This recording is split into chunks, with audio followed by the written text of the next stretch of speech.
Good morning students.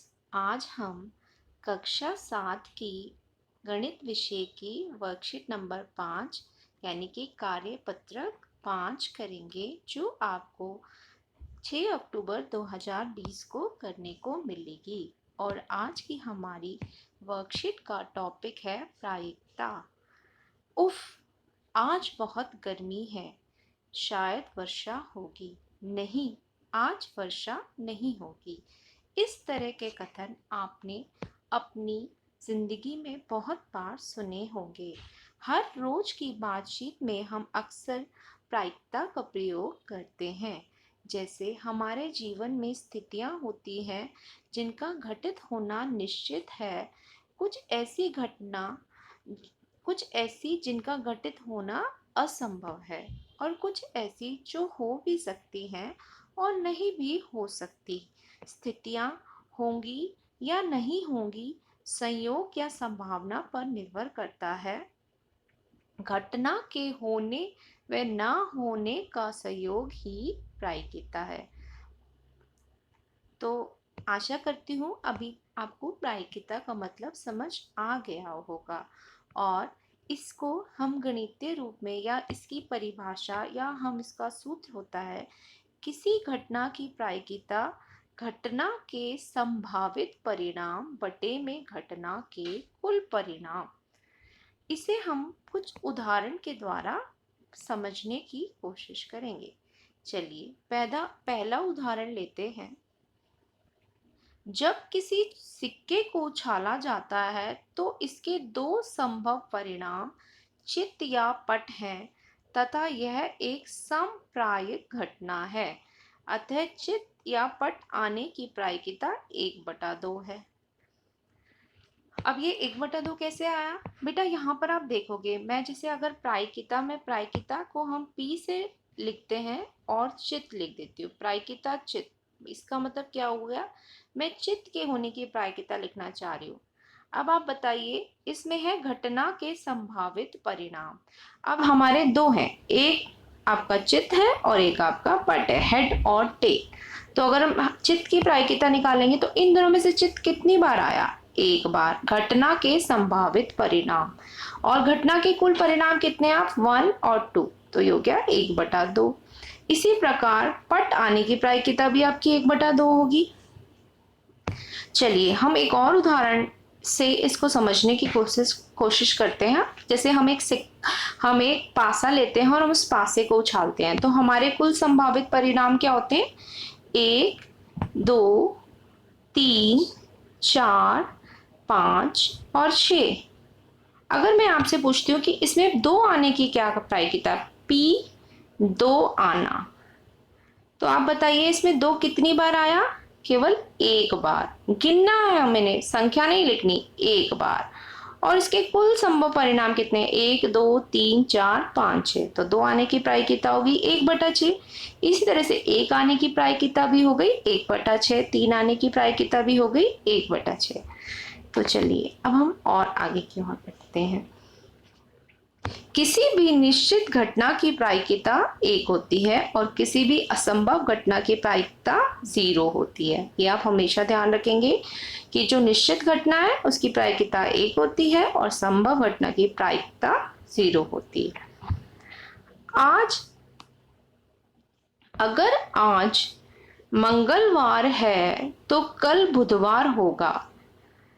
यह निश्चित या समप्रायिक घटना है। मतलब अगर आज मंगलवार है तो कल बुधवार होगा ही होगा। क्योंकि यह निश्चित है कि कल बुधवार ही होगा, अतः प्रायिकता 100% है। क्योंकि निश्चित घटना थी इसलिए प्रायिकता हो गई आपकी 1 यानी 100%। मैं मध्याह्न अवकाश के समय उड़ूंगा। बेटा आप क्या उड़ सकते हैं? नहीं उड़ सकते। तो ये घटना कैसी होगी? असंभव या असंप्रायिक, और इसकी प्रायिकता कितनी हो गई? 0। असंभव घटना की प्रायिकता क्या होती है? 0। अच्छा, आप एक और चीज ध्यान में रखेंगे, जो प्रायिकता होती है वो कभी भी ऋणात्मक नहीं हो सकती, 1 से अधिक नहीं हो सकती। तो यानी कि हम कह सकते हैं कि जो प्रायिकता होती है किसी भी घटना की, PE, वो 0 से बड़ी होती है और 1 से छोटी होती है। Greater than equal to 0, less than equal to 1। चलिए अब कुछ प्रश्न हैं वो हम उनके ऊपर आओ हल करें। बताइए कि निम्नलिखित में किसका होना निश्चित है, किसका होना असंभव है और कौन हो भी सकता है परंतु निश्चित रूप से नहीं। आज आप कल से अधिक आयु के हैं। बीते हुए कल की बात हो रही है, तो यह निश्चित घटना है, आपकी निश्चित है। एक सिक्के को उछालने पर चित आएगा, यह निश्चित नहीं है, हो भी सकता है। क्या है? हो भी सकता है, निश्चित नहीं है, क्योंकि चित भी आ सकता है और पट भी आ सकता है, तो ये हो सकता है। एक पासे को फेंकने पर 8 आएगा, यह है आपका क्या है? असंभव, यह नहीं हो सकता। और ये आपका क्या था? निश्चित कौन सा था आपका? पहले वाला। अगली ट्रैफिक लाइट हरी दिखेगी, यह हो भी सकता है। कल बादल घिरे होंगे, यह हो भी सकता है। तो हम फिर से एक बार देख लेते हैं, इनमें से निश्चित कौन सी थी? पहले वाली। असंभव कौन सी है? तीसरी वाली। और बाकी तीनों आपकी कौन सी है? हो भी सकता है पर निश्चित रूप से नहीं। पहली आपकी दूसरी, चौथी और पांचवी है हो भी सकता है परंतु निश्चित रूप से नहीं। चलिए अब दूसरे प्रश्न की ओर। एक पासे को फेंका जाता है, निम्न प्रायिकता ज्ञात कीजिए। 2 से बड़ी संख्या आने की। तो सबसे पहले हम देखते हैं कि एक पासे को जब हम फेंकते हैं तो हमारे कुल संभव परिणाम 6 होते हैं, और वो क्या क्या होते हैं? 1, 2, 3, 4, 5 और आपके 6। ये आपके 6 परिणाम हो गए। अब 2 से बड़ी संख्या आने की प्रायिकता आपसे पूछे। 2 से बड़ी संख्या कितनी है? ये चारों। तो इसकी प्रायिकता पहले पार्ट की आपकी क्या हो गई? 4/6। अगर आप इसको काटेंगे तो क्या आ जाएगा? 2/3। भाज्य संख्या आने की प्रायिकता, विषम संख्या आने की प्रायिकता और सम अभाज्य संख्या आने की प्रायिकता।